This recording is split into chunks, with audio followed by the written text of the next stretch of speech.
যে এই যে বিচার তারা করেছিল সম্পূর্ণ অন্যায় বিচার করেছিল, তারা বিচারের নামে অবিচার করেছিল, মিসক্যারেজ অফ জাস্টিস বলা হয়েছে। সেখানে বাংলাদেশে সুবিচার কায়েম করার জন্য বিচার ব্যবস্থাকে মজবুত হতে হবে। এটিএম আজহারুল ইসলামের বিচার আমরা বলবো একটা সুবিচার হয়েছে, আলহামদুলিল্লাহ।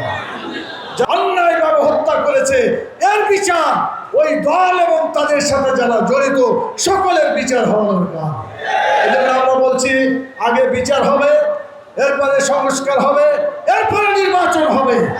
এখানে শুধু তাড়াতাড়ি নির্বাচন চাই, সংস্কার চাই না। আপনারা বলেন আগের মতো যদি নির্বাচন হয়, এই নির্বাচনের দরকার আছে? নির্বাচনই হয় না। 14 সালে বিনা ভোটে হলো, 18 সালে দিনের ভোট রাতে হয়ে গেল, 2024 সালে কি হলো? কোনো ভোটই হলো না।